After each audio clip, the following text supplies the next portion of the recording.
সুপ্রিয় দর্শক আসসালামু আলাইকুম। দেশ ও প্রবাসে যে যেখানে আছেন আপনাদের প্রত্যেককেই শুভেচ্ছা জানাচ্ছে আজকে নতুন একটি প্রতিবেদন। দেখতেই পাচ্ছেন আমার সামনে একটি আপু আসছে হিজাব পরিহিত অবস্থায়। আসলে আপুর জীবনে কি হয়েছে চলুন কথা বলে জানার চেষ্টা করি। আপু আসসালামু আলাইকুম। ওয়ালাইকুম সালাম। আপু আপনার নাম কি? স্বপ্ন। স্বপ্না। হ্যাঁ, কি স্বপ্ন নিয়ে আসছেন আজ? অনেক স্বপ্ন নিয়ে আসছে। অনেক স্বপ্ন নিয়ে আসছেন। বাড়ি কোথায় আপনার? মানিকগঞ্জ। পরিবারে কে কে আছে? বাবা মা। মা বাবা সবাই আছে? হ্যাঁ, একটা ছোট ভাই। আচ্ছা আচ্ছা, কি করেন কি আপনি? আমি চা বিক্রি করি, চায়ের দোকান। বিয়ে শাদী হয়নি আপনার? না, বেশি করি না। লেখাপড়া করেননি? করছি আচ্ছা আচ্ছা, কোন ক্লাস পর্যন্ত করছিলেন? 9। তো 9 পর্যন্ত লেখাপড়া করে চা বিক্রি করার লাগে কেন? এটা চাকরি বাকরি বা গার্মেন্টসে ট্রাইটি করলে তো হতো। এটা মানুষের এগুলো ভাই শুনেন ভাগ্য হচ্ছে। দোকানটা কি আপনি দিয়েছেন আপনার বাবা টাবা ছিল? এটা বাবা এখানে বসে।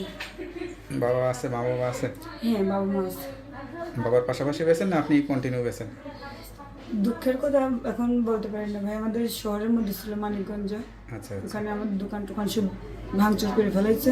আচ্ছা এখন খুব খারাপ অবস্থা আছে। আর আচ্ছা আমরা ওই যে ছিলাম, যেখানে আমাদের ছিলাম সেখানে আমাদের বাসার চারপাশে সব চুরি চুরি করে নিয়ে গেছে।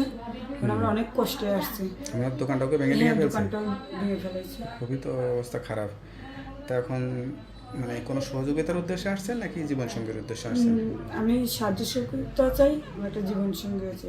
আচ্ছা আচ্ছা, সবচেয়ে কষ্ট লাগে কি এখন নাকি আগের থেকেই কষ্ট ছিল?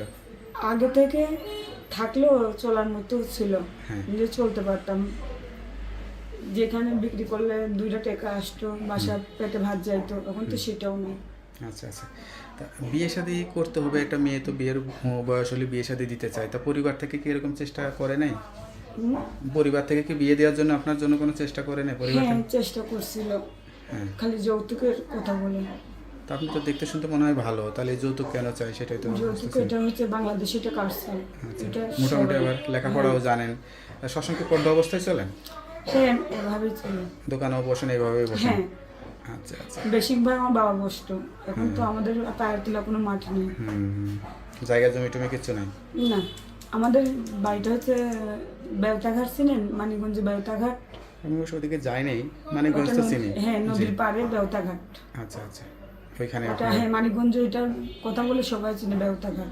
আচ্ছা, তা এখন কেউ যদি বিয়ে করতে চায় তাকে তো চেহারা দেখানো যাবে? হ্যাঁ, অবশ্যই। বাড়িতে আসলে যোগাযোগ করে হ্যাঁ। সরাসরি দেখা করতে পারবেন, তাই তো? হুম, আচ্ছা, তো কিরকম মানুষ চান আসলে, সেটা কোনো বিবাহিত নাকি অবিবাহিত না বা এটা কিরকম? বিবাহিত হোক অবিবাহিত হোক, এটা হচ্ছে ভাগ্য।